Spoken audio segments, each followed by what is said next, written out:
fue, aquellos hermanos estaban mirando al cielo y estos hombres de vestidura blanca, que ya hemos hablado de los ángeles la semana pasada, pero sin duda también el Señor les enseñó 40 días acerca de la resurrección del reino de Dios. También, hermanos, afirmó que deberían esperar la promesa del Espíritu Santo. Qué maravilloso que estos hermanos no se fueron inmediatamente a llevar el Evangelio, sino que primeramente el Señor les afirmó que Él es el Rey y que su reino va a ser restaurado y que Dios sabe todos los tiempos, pero sin embargo este reino es espiritual. Y en el versículo 8 miramos donde les puso claramente que cuando viniera el Espíritu Santo, ellos iban a ser testigos desde Jerusalén. Bueno, si nosotros estudiamos el libro de Hechos, en primer lugar, desde el capítulo 1, versículo 1 al 26, se ve la preparación de los apóstoles. Si usted lo quiere marcar en su Biblia, desde el versículo 1 al 26, se ve la preparación de los apóstoles.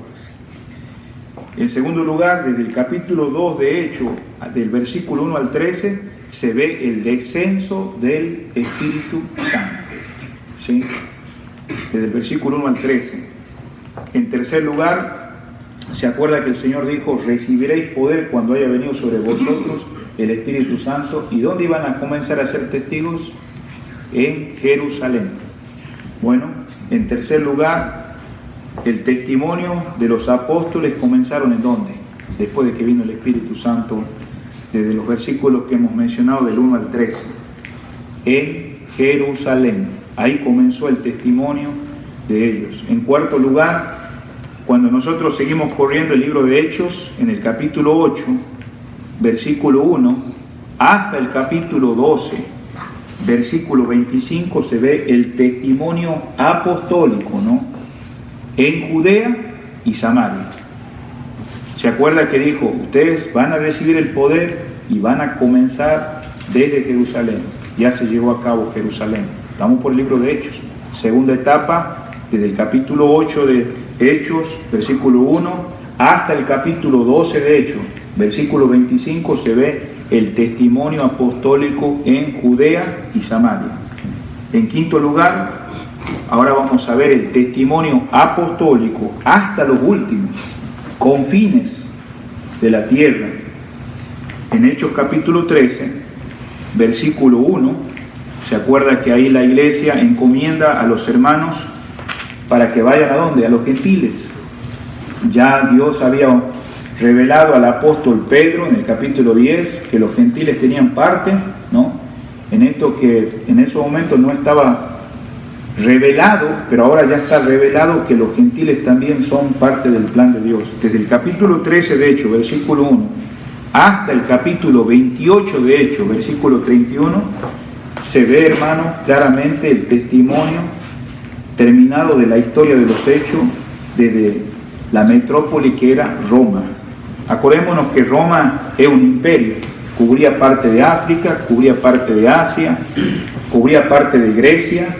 Entonces, para ese entonces, hermanos, el mundo era eso, hasta lo último de la tierra. Pero ¿cuántos años han pasado desde que el apóstol Pablo y los compañeros fueron esparcidos llevando el Evangelio? ¿Cuántos años han pasado hasta ahora? Más de 2000 años. Se han descubierto otros continentes, entre esos Colón descubrió América. Otros colonizadores descubrieron Norteamérica. Y así otros. Hoy el mundo, hermano, ya lo tenemos a través de la internet, de la tecnología, y sabemos que el mundo ya no es nomás el imperio romano. Es todo un mundo, diferentes idiomas, diferentes lenguas. Entonces, ya sabemos, hermanos, cómo se llevó a cabo en ese tiempo, ¿no? Lo que el Señor había dicho en el versículo 8. Ahora, por favor, hermanos, continuemos ahora con los siguientes versículos. Vemos que el Señor se está yendo y ahora vemos algo bien evidente acá, hermanos, y es los varones vestidos de blanco. ¿Quién eran esos? Acuérdense que eran los ángeles, mensajeros celestiales enviados del Señor, hermanos, para dar seguridad a los discípulos, ¿no? Dicen, bueno, está bien, el Señor ya se fue, pero ¿sabe qué? Vamos a confirmar que la palabra del Señor que ya ha dicho, así como se ha ido, Él va a regresar. Y la semana pasada hablamos acerca de esa venida bendita, preciosa, que todos los creyentes, los hijos de Dios, estamos esperando que el Señor venga a buscar a los suyos. Pero entonces, hermanos, sin duda, si usted va conmigo a la palabra del Señor en San Juan capítulo 16, y dice la palabra de Dios, versículo 7, el Evangelio según San Juan capítulo 16, versículo 7, pero yo os digo la verdad, os conviene que yo me vaya, porque si no me fuere el Consolador, no vendría a vosotros, mas si me fuere, os lo enviaré. Y qué maravilloso, hermanos. Sabemos, hermanos, que nuestra mirada, ¿en dónde está? Nuestra mirada no está, hermanos, en esta tierra. Gracias a Dios porque el Espíritu Santo vino y ahora el retorno personal del Señor Jesucristo no es una fantasía, hermanos. El Hijo de Dios que tiene el Espíritu Santo morando, hermanos, nosotros no somos una secta, somos cristianos, somos hijos de Dios y esperamos al Señor, hermanos, en un sentido, como dice acá, que estos convertidos, hermanos, estaban mirando al cielo, pero también, hermanos, mientras llega el Señor, dice acá la palabra del Señor por su Espíritu Santo, primera de Tesalonicenses capítulo 1, versículo 9, acordémonos que los discípulos escucharon la voz de los ángeles diciendo, bueno, el Señor se fue, pero Él va a regresar. Pero mientras llega ese momento, versículo 9, por favor, dice la palabra de Dios, porque ellos mismos cuentan de nosotros la manera que nos recibiste y cómo convertiste de los ídolos a Dios para servir al Dios vivo y verdadero y esperar de los cielos a su Hijo, al cual resucitó de los muertos, a Jesús, quien nos libra de la ira venidera. Entonces, hermanos, si tú notas algo claramente, mientras ellos están esperando, hermanos, al Señor, hermanos, sabemos que no es que ellos se quedaron mirando al cielo, los discípulos. Escucharon las palabras y le dijeron, no se olviden lo que ya el Señor les enseñó. Él se reveló en su resurrección, les puso claro del reino. Ustedes tienen que volver a Jerusalén para esperar el poder de su Santo Espíritu. Y ahora miramos claramente que el Señor, así como se fue, Él regresa. Y mientras Él regresa, hermanos, ¿cuál es mi responsabilidad como convertido, como hijo de Dios? Hermanos, el Señor es lo más grande que debe ser para cada hijo de Dios, hermanos. Para servir, que dice, al Dios vivo y verdadero. Y mientras estamos sirviendo al Dios vivo y verdadero, ¿qué estamos haciendo? Y esperar de los cielos, ¿a quién? A su Hijo. Porque no estamos sirviendo a los hombres, estamos sirviendo al Señor. Y ahora en el versículo 10 miramos ahí que estos tesalónicos, hermanos, estaban esperando al Señor. Mire conmigo a Filipenses 3:20, unos libros anteriores, hermanos. Capítulo, por favor, 3, versículo 20. Dice la palabra, mas nuestra ciudadanía está en los cielos, donde también esperamos al Salvador, al Señor Jesucristo. Entonces, queridos hermanos, aquí está afirmado lo que estos ángeles estaban diciéndoles a ellos. Bueno, ustedes no se pueden quedar esperando acá. El Señor ya se fue y Él va a regresar un día. Pero acordémonos, hermanos, ¿qué dice el versículo 21? El cual transformará el cuerpo de humillación nuestra. ¿Y cuál es ese cuerpo? Es el cuerpo que tú estás luchando hasta el día de hoy con diferentes situaciones con las cuales el cuerpo, hermano, no va a heredar la vida eterna, es temporal. Pero gracias a Dios que ya tenemos una ciudadanía.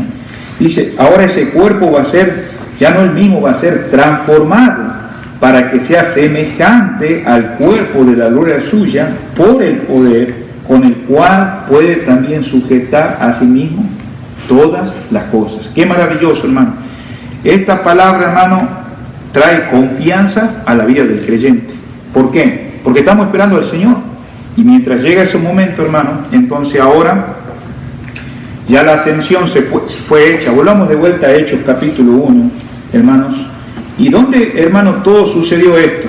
Para que nosotros tengamos en cuenta. ¿Dónde sucedió todo esto que el Señor, hermano, estaba siendo levantado? Bueno, mire lo que el doctor Lucas nos dice en este versículo 2. Entonces, ya ellos, hermanos, obedecieron la voz del Señor Todavía los ángeles confirmaron las palabras del Señor. En el versículo 12 entonces volvieron, ¿qué dice?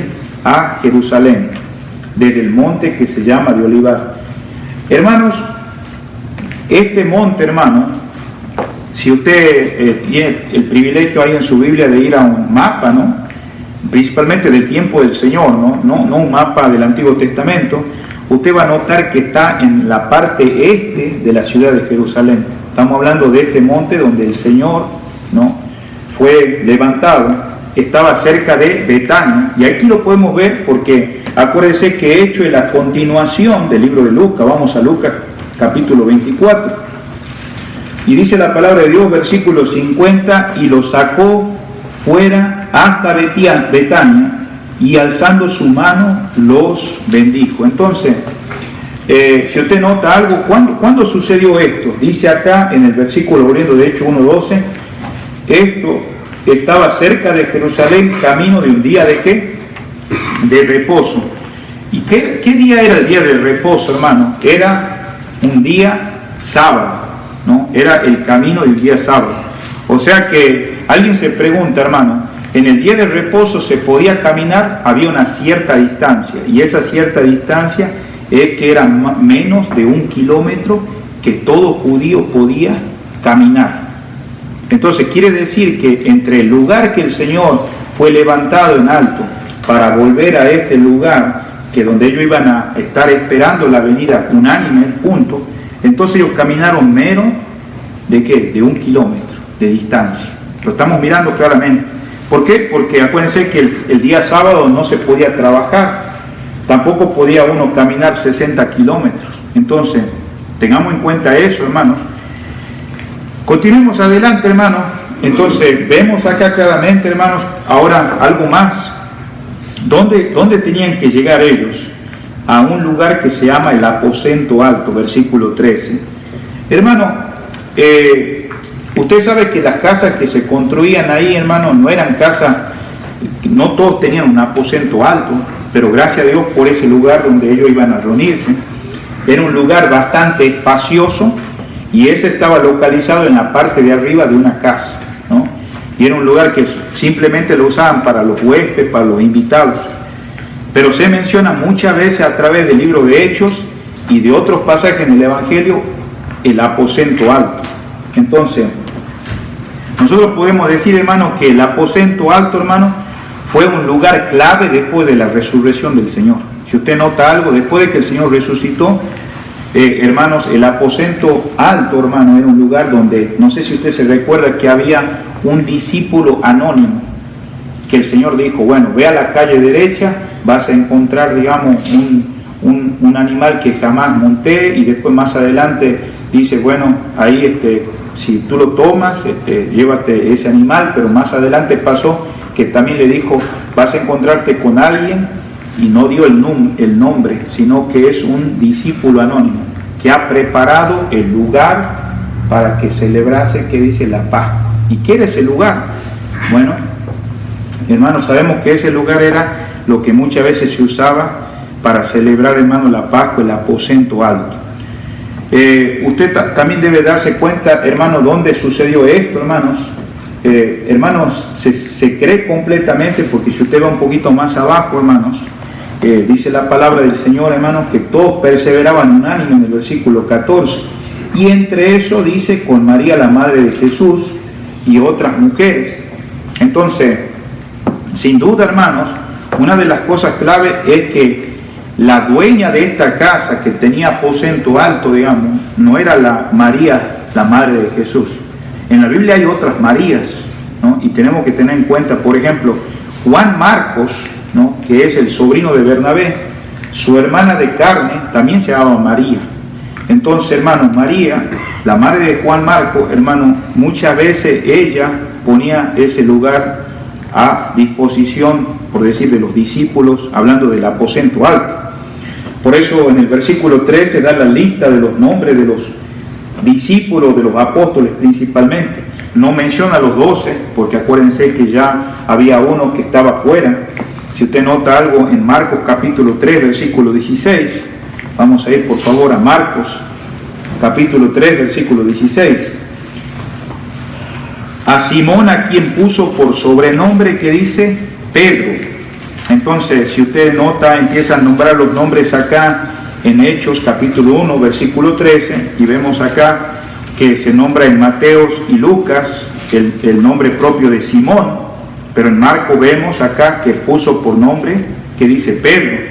Entonces, los 9 primeros nombres que aparecen en Hechos capítulo 1, versículo 13, hermanos, se halla en la lista, hermanos. Sin embargo, también se menciona Simón. Si usted nota ahí, dice acá Simón Celote. Es idéntico, hermano, a Simón el Cananeo. Es para que usted diferencie los nombres. Y también se menciona a Judas, que es hijo, ¿no? Hablando, y también a la vez por el mismo nombre del papá o hermano de Jacobo. También, hermano, acá usted va a notar en los nombres, porque varían los nombres de los evangelios, menciona también a Judas, que corresponde a Tadeo, ¿no? Porque está Judas el Iscariote, que es el que no aparece ya acá, porque es el que después, pues él sabemos que él se quitó la vida porque traicionó al Señor. Entonces, hermano, ¿por qué hacemos este énfasis, hermano? Porque en algún momento tuvo que ser preciso en la vida de estos apóstoles que se llenase ese hueco, porque eran 12 hombres. Pero sin embargo, hermano, para que podría formarse el fundamento, y es ahí donde vamos a ir a Efesios 2.20, por favor. Vamos a ir a Efesios 2.20. ¿Qué fundamento? Y es el fundamento que hoy, como nosotros como iglesia, continuamos a través de las edades. Efesios capítulo 2, versículo 20 dice, edificados sobre el fundamento de los apóstoles. Pero si usted nota, hermanos, estos 12 no estaban cuando ya el Señor fue ascendido, sino que eran 11 ahora. ¿Sobre qué fundamento fue, hermano, puesta este fundamento? Sobre, hermano, aquellos apóstoles que realmente descansaron en el fundamento de Cristo Jesús. Por eso dice ahí el versículo 20 que hemos leído, Jesucristo dice mismo. Y si usted va a Apocalipsis capítulo 21, al último libro del Nuevo Testamento, hermanos, versículo por favor 14, la palabra de Dios nos dice así, Apocalipsis 21, 14, dice, y el muro de la ciudad tenía 12 cimientos, y sobre ellos los 12 nombres de los 12 apóstoles que dice del Cordero. Entonces estamos mirando, ¿verdad? Paso por paso, hermano, cómo estos 11 apóstoles estaban ahí. Pero más adelante, claro, Dios suplió ese apóstol que faltaba para completar, sin contar, digamos, aquel falso apóstol que sabemos que se trata de Judas. Entonces, continuemos, hermano, en el versículo, estamos 13, entramos al 14. ¿Cómo estaban, hermano, estos creyentes, estos hermanos, estas hermanas? Dice la palabra de Dios que estaban en una compañía juntos. Dice la palabra alrededor de ¿cuánto? De 120 personas estaban reunidas ¿en dónde? En ese aposento alto. O sea, por eso el versículo 15 dice, en aquellos días se levantó en medio de los hermanos, y ahí menciona esa cantidad. A veces sabemos que como creyentes, hermanos, ellos sabían ese número exacto de los hermanos presentes, porque sin duda había algo que podían decir, bueno, estos son los hermanos que están, como se mencionó los nombres de los discípulos, ¿no? Por eso es muy importante tener en cuenta la membresía en una iglesia, hermano, como creyente, ¿no? O sea, se toma en cuenta aquellos que realmente dan una evidencia de conversión y sin duda son parte, ¿no?, de ese cuerpo de creyentes, hermanos. Entonces, continuemos adelante, hermanos. Entonces, vemos acá también algo muy importante, hermano, en el versículo 14. Dice que todos perseveraban, ¿qué dice? Unánimes. Y se da una lista de nombres, por ejemplo, comienzan con María, ¿no? Aquí dice acá que entre todas las que perseveraban unánimes, dice María, la madre de Jesús. Entonces, por supuesto, no vamos a levantar este nombre acá, María, como algo, decir, bueno, acá se menciona esto, porque, hermano, sabemos que hay gente que ha querido mover la palabra de Dios y ha enseñado erróneamente a través de los siglos. Pero sabemos acá que, hermanos, la Escritura dice claramente que la doctrina estaba descansando en los apóstoles.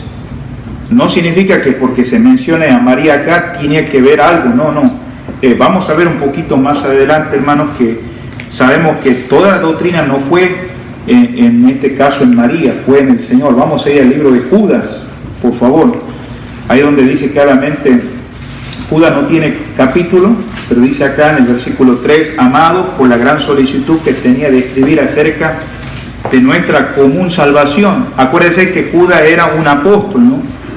Entonces, que contendáis ardientemente por la fe que ha sido dada a los santos. Y sabemos que todas las doctrinas, ¿no?, han sido fundadas en la doctrina que es apostólica. Entonces, por eso dice acá, la fe una vez dada siempre a los santos. Con esto, hermanos, quiero enfatizar que por el hecho que aparezca María, la Madre de Jesús, no es que ella es corredentora como falsas religiones han promovido eso, porque María aparece ahí, que es muy importante, y no tiene nada que ver eso, sino que tenemos que ver claramente, hermanos, que ella más adelante era parte de los discípulos del Señor. Entonces María estaba dentro del testimonio primitivo de la iglesia, pero no está diciendo que ella sea alguien que tenga que ver con la doctrina. Entonces notemos la diferencia. Y también por otro lado, hermanos, se enfatiza, digamos, el privilegio que tuvo María de ser un instrumento humano. ¿Para qué? Para que un día Dios escogiera de tal manera para que Cristo viniera a este mundo, ¿no?, de una manera humana. El mundo en estos días está celebrando algo que ni sabe como historia, pero sabemos que el Señor se encarnó, y esa es la doctrina que nosotros como creyentes creemos, la doctrina de la encarnación, que Cristo se encarnó. Entonces, continuemos adelante, hermano. Entonces vemos que Cristo se encargó, fue el Verbo eterno en el mundo, de la cual de una manera humilde Él nació en un pesebre, y de esa manera Dios usó una mujer para poder Él venir a este mundo, ¿no? Pero sin embargo sabemos que ella era parte de esta reunión, por eso lo estamos mencionando. Pero también otra cosa más, hermanos, tenemos que comprender algo, hermanos, que durante el tiempo del Señor, hermanos, también había muchas mujeres que estaban, hermanos, con el Señor. Si usted nota, volvamos al versículo 14, dice, y todo esto perseveraban unánime en oración y ruego. Ya hemos hablado de María, pero dice acá, con las, que dice, mujeres. Entonces, hermanos, ¿con quién estaban estas mujeres? Con los apóstoles, con los discípulos y con María. Entonces, acompañándole en la oración. Ahora, ¿por qué hace ese énfasis, digamos, Lucas, que dice ahí que se hallan mujeres? Es que realmente las reuniones regulares en el Nuevo Testamento, hermano, aunque usted no quiera creer, hermano, se habían convertido, hermano, en las iglesias más mujeres, hermano, que varones. Entonces, hermanos, cuando usted ve en la historia de la iglesia, son las hermanas que predominan más como seguidoras numerosas en el ministerio de Cristo Jesús. No es que esas mujeres aparecieron en ese momento. Si usted estudia en los evangelios, se mencionan muchas hermanas que han sido numerosas más que los varones en las conversiones y en seguirle al Señor. Entonces, por eso destaca eso. Pero también, hermano, otra cosa más muestra el doctor Lucas, y es que coloca a la mujer en una esfera diferente y completa a la del varón. ¿Por qué? Porque no es una mujer que es inferior al hombre, ¿sí? Acuérdense que en la cultura que había en aquellos tiempos, la mujer era pisoteada, maltratada, no tenía voz y voto, pero cuando el Señor llegó lo puso en el lugar que debería siempre haber estado, ¿no? Entonces, hermanos, por eso vemos las mujeres del aposento alto. Vamos a ver un ejemplo, ¿no? Lucas capítulo 8, versículo 2. Esto nos anima a ver, hermanos, por qué el doctor Lucas está diciendo de mujeres en la reunión de oración, y entre eso María. Vamos a ir a Lucas capítulo 8, versículo 2. Y algunas mujeres que habían sido sanadas de espíritus malos y de enfermedades, María, que se llamaba Magdalena, de las que había salido 7 demonios. Y ahora vamos al versículo 3. Juana, mujer de Chuza, intendente de Herodes, y Susana, y otras muchas mujeres que le servían, ¿qué dice? De sus bienes. ¿A quién le servían? ¿A quién le servían? ¿A quién le servían? Al Señor. Porque eran seguidoras del Señor. Vamos a ir por favor a Lucas capítulo 23, versículo 43. Dice la palabra de Dios acá en Lucas capítulo 23, y vamos a ir al versículo 49.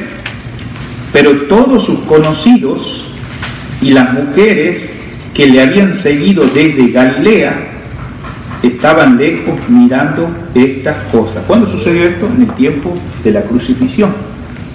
Vamos al versículo, por favor, 55. Y las mujeres que habían venido con él desde Galilea siguieron también y vieron el sepulcro y cómo fue puesto su cuerpo. Hermano, otras de Betania y de Jerusalén aún durante todo el ministerio terrenal de nuestro Señor Jesucristo, hermano. Ellas habían dejado sus quehaceres aún domésticos, ¿no? Con el fin de servirle, ¿con qué, hermano? Con todos los bienes que tenían esas mujeres. Hoy en día también pasa lo mismo en muchas congregaciones que, hermano, mayormente en las reuniones de oraciones son las mujeres las más fieles, ¿no? En nuestros días también. Entonces, no les tocaba la labor de proclamar públicamente el Evangelio a las mujeres, pero formaban íntegramente parte de las reuniones de oración, ¿no? Y es maravilloso, hermanos, claramente es imprescindible, ¿no? La oración. Otra cosa más, hermano, ¿verdad? Y es que no podemos deducir si las mujeres acá oraban o no oraban en voz alta, pero dice que oraban unánimes, ¿no? Entonces, de tal manera que había una libertad. Ahora también otra cosa más, hermanos, volvamos de vuelta a Hechos capítulo 1, no solamente menciona a las mujeres, no solamente menciona a María, pero si usted nota algo, dice, y con sus hermanos. ¿Qué hermanos? No está hablando de los hermanos de la fe, está hablando de los hermanos que son por parte de la unión que después María no quedó virgen. Después tuvo la unión con José y entonces ya tuvo otros hijos. Entonces hoy en día, hablando del grupo católico romano también, y algunos hasta aún protestantes, hermanos, que tal vez no se han convencido, hermanos, se han esforzado especialmente a dar voz, ¿no? Respecto a que Jesús, ¿verdad? Hablando de la vida matrimonial de María y José, José, después del nacimiento del Salvador, ella, hermano, dio más, ¿no? Frutos, hablando de más hijos e hijas, que son los hermanos que ahora se mencionan acá en las Escrituras, y con sus, ¿qué dice? Hermanos. Entonces, no es, hermano, tratar de dejar, digamos, a María como si fuera que tuvo castigada, no, ni tampoco dejar a María mal, pero castidad significa que no tuvo relaciones después, pero María se unió con José y tuvo otros hijos. Entonces, ese es el énfasis, porque muchos, digamos, quedan nomás, bueno, María quedó virgen. ¿Cómo es esto? ¿No? Aquí vemos que después que ya se unió, entonces vemos claramente que ella ya tuvo otros hijos, hermanos, y esos son los que están ahí. Y eso nos da a entender, digamos, de que algunos se van por el lado del celibato, porque hay religiones como la monja, ¿verdad?, que dicen, bueno, no podemos tener esposo. ¿Por qué? Porque María, digamos, fue una mujer virgen, pero es que María tuvo ese nacimiento virginal, ¿no?, por el Espíritu Santo, ¿no?, el Hijo de Dios nacido, pero ya después ella volvió a tener una vida normal con su esposo José, con la cual nacieron otros hijos e hijas, y son los que están ahora en la oración, como miramos acá, hermanos, reunidos. Entonces miramos que ellos también eran parte, discípulos del Señor. Entonces, llegando al final, hermano, de este punto, hermano, vemos acá también la parte de la oración. ¿Qué estaban haciendo estos hermanos? Estaban, hermanos, orando al Señor, principalmente por la promesa de ¿qué? Del Padre. ¿Qué había dicho el Señor? Que iba a venir el Espíritu Santo, hermanos. Entonces, volvamos de vuelta, hermanos, en el versículo 15 ahora, del capítulo 1 de Hechos, y dice la palabra ahí: en aquellos días Pedro se levantó en medio de los hermanos, y los reunidos eran como 120. Hermanos, ya miramos la madre de Jesús, miramos los hermanos del Señor, miramos los apóstoles, hermanos, miramos las mujeres, o sea, ahí están todos los discípulos del Señor. Ellos obedecieron ¿qué?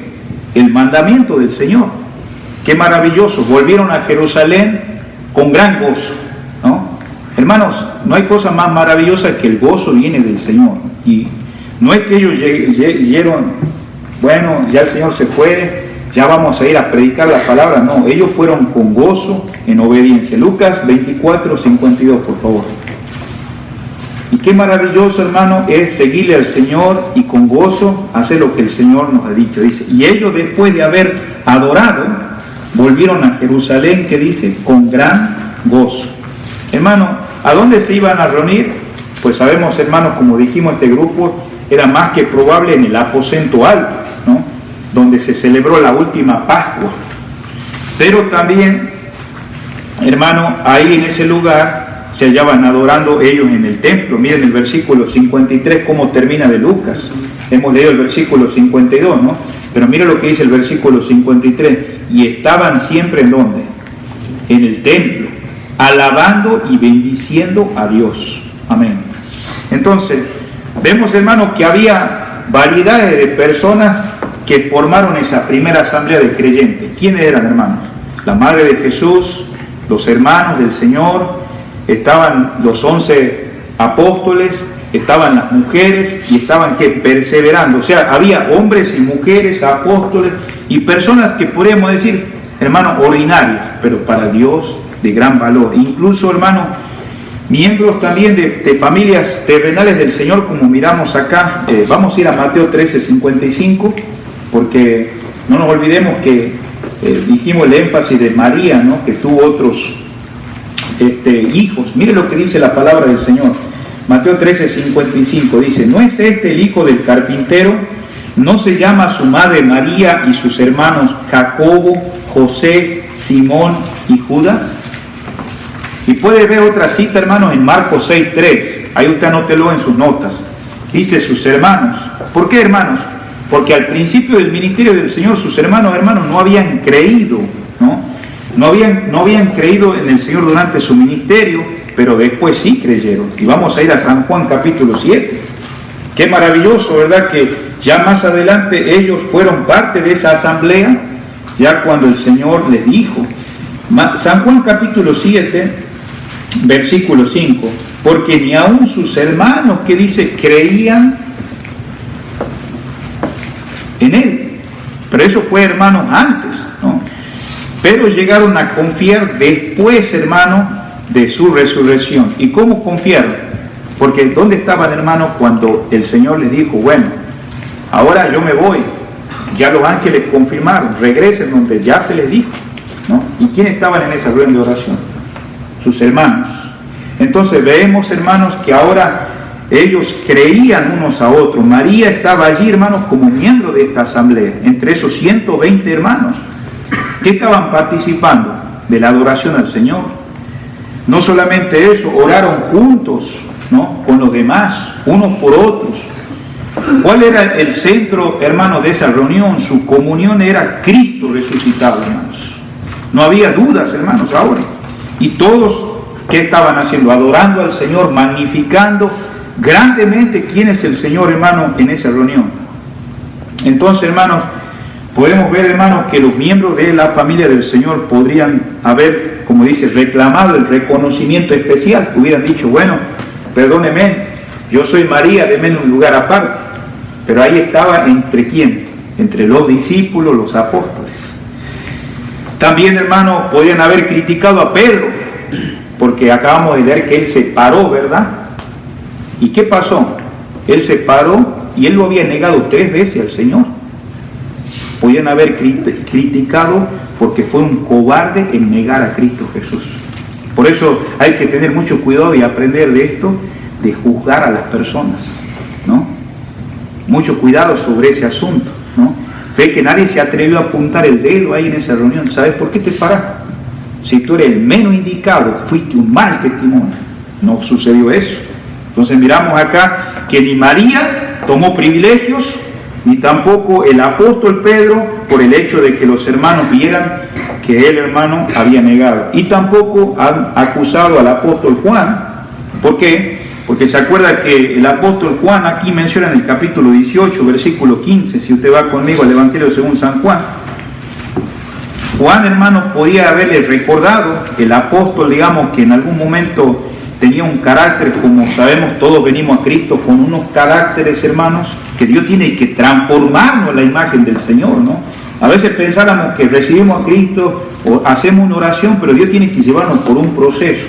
Y dice la palabra en el versículo 15, hermanos, estamos en San Juan 18, dice, y seguían a Jesús Simón Pedro y otro discípulo, y este discípulo era conocido del sumo sacerdote, y entró con Jesús al patio del sumo sacerdote. ¿Cómo sabía Juan de estas personas que trabajaban para el sumo sacerdote? Acuérdate que Juan venía de una categoría alta de estudio, un hombre de negocio, sabía todo lo que pasaba aún en el gobierno y en el ámbito religioso. Entonces, versículo dice, mas Pedro estaba fuera de la puerta, salió pues el discípulo que era conocido del sumo sacerdote, y le habló a la portera e hizo entrar a Pedro. Entonces la criada portera dijo a Pedro, ¿no eres tú también de los discípulos de este hombre? Y dijo, no lo soy. Y estaba en pie los siervos y los alguaciles que habían encendido un fuego, porque hacía frío y se calentaba, y también con ello estaba Pedro en pie calentando. ¿Quién escribió esto, hermanos? Esto escribió el apóstol Juan. Y cuando Pedro se paró hubiera dicho, espérate Pedro, cállate. Yo escribí en el Evangelio según San Juan lo que hiciste, y tú ya no puedes pararte. Qué impresionante, ¿verdad, hermano? Entonces, miramos acá claramente, hermano, que Juan podía haberle recordado a los demás que él había estado fielmente, hermano, a la pie de la cruz, hablando de Juan. ¿Y qué estaba haciendo el apóstol Pedro? Negando al Señor. Pero sin embargo, hermano, incluso el Salvador lo había escogido para cuidar de su madre. Si usted se acuerda, ¿qué pasó con Juan? El Señor estaba ahí, hermano, y le dijo, he aquí, no, mi madre, he aquí, tu madre. Entonces, todo esto, hermano, vemos acá, no hubo nada de eso. De hecho, nadie ni siquiera discutía quién sería el mayor. ¿Se acuerdan los que han estado escuchando el Evangelio en todo este año que estaba enseñando de la discusión quién iban a ser los mayores? ¿Por qué aquí no se armó ese escándalo? Tenemos que meditar la palabra de Dios. ¿Por qué no hubo un problema? Mira, ahora ya no está el Señor, ahora yo tomo el mando, yo tomo esto y aquí se hace lo que yo digo. No, hermano. ¿Sabe qué es la palabra clave acá en estos versículos que estamos leyendo? Volvamos al versículo 14. Todos perseveraban, que dice, unánimes. Y hermano, esta palabra unánime se halla 5 veces en el libro de Hechos. Si usted quiere anotar esto, y yo le doy un reto esta noche para el jueves que viene, si yo no viene antes, a que usted estudie esa palabra unánime. Usted la va a encontrar en Hechos 1:14, la va a encontrar en Hechos capítulo 2, versículo 1, lo va a encontrar en Hechos 2:46, lo va a encontrar en Hechos 4:24 y lo va a encontrar en Hechos capítulo 5, versículo 12. Esta palabra era clave, ¿sí? Si no hay unanimidad, hermano, va a haber reproche. Si no hay unanimidad, va a haber prejuicio, y va a haber todo, y va a haber derecho y posiciones. Pero ya me habló de María, podía haber dicho, yo soy la madre, yo soy los hermanos, yo soy los que estuve en la transfiguración. No hubo nada de eso. Había que unanimidad. Había entre estos creyentes una maravillosa unidad en Cristo. ¿Qué dice Salmo 133? Que Dios habita donde hay armonía, allí envía bendición. Gálatas 3:28, hermanos, ¿qué nos dice el apóstol Pablo a los hermanos que se estaban desuniendo ahí en Gálatas por causa de que algunos se habían infiltrado con religión? ¿Y qué palabra le dio él a estos hermanos? Por favor, acá en el capítulo 3 de Hechos, versículo 28. Y ya no hay judío ni griego, no hay esclavo ni libre, no hay varón ni mujer, porque todos vosotros sois uno en Cristo. ¿No? Qué maravilloso, hermano, tener claro la clase de unidad que los cristianos necesitamos hoy. No basta, hermano, que los creyentes nomás digan, tengo fe en el Señor. También deben tener fe el uno al otro. Y cuando no hay fe uno al otro, hay desprecio, hay menosprecio. A veces hay malas miradas, a veces no nos juntamos con esto, no hacemos esto. Y queridos hermanos, eso no existía ahí, hermano. Hermano, aquí vemos a cuántas personas en esa reunión. Dice acá en el versículo 15, 120. El Señor le había dado la solemne responsabilidad, ¿no?, de dar un testimonio a un mundo perdido. Pero también, hermano, ninguna de ellas podía hacer el trabajo sola o solo. Por eso era importante, hermano, de experimentar lo que ellos ahora más adelante, hermano, iban a experimentar. ¿Se acuerdan que yo al principio le dije, este libro de Hechos es maravilloso? No había edificios, no había propiedades, pero pudieron experimentar la persecución, experimentar cuántas cosas que vamos a estudiar si usted sigue fiel los días jueves al Señor, y más estas reuniones por sobre todo. Hermanos, pudieron experimentar persecuciones, hermanos, por delante y aún de ellos mismos. Acuérdense de Jacobo, que pondría su vida por Cristo, y sí la puso, porque sin embargo, hermanos, vemos más adelante la muerte de Jacobo en el capítulo 12 de Hechos. Uno se tiene que preguntar quién es el mayor. ¿Se acuerda que Jacobo, su madre, qué dijo? Por favor, cuando tú estés en la gloria, quiero que mi hijo se siente a la derecha y a mi izquierda el otro. ¿Te acuerdas ese pasaje que nombra en los evangelios? ¿Y por qué ahora Jacobo no preguntó en esos momentos esas preguntas? Ahora que ya están unánimes. ¿Quién es el mayor? ¿O quién cometió el pecado más grande? Era tiempo de orar, ¿qué? Juntos. Era tiempo de ¿qué? De estar unánimes en el Señor, mientras esperaban y adoraban juntos. ¿Por qué? Porque, hermano, la obra no se puede, hermano, hacer en nuestros pensamientos. Ellos, hermanos, se creían uno al otro. Nosotros nos podemos examinar en esta noche. ¿Tú crees en los hermanos? ¿Tú crees en la iglesia? ¿Tú crees en aquellos que tienen más tiempo? ¿Tú crees en aquellos que tienen menos tiempo? ¿Cómo está tu relación? ¿O te sientes superior o mejor? Si tú te sientes superior o mejor, entonces ¿cómo Dios va a poder enviar lo que envió, esto maravilloso? Esta unanimidad que nadie la podía destruir, hermanos. Pero para eso, hermanos, sin duda podemos ver que ya no se trataba de cuestión social, familiar, o de años, ¿no? O de por haber sido elegido apóstol o discípulo, o haber dado todos los bienes como estas mujeres les daban al Señor. Y hermanos, se manifestó lo que el Señor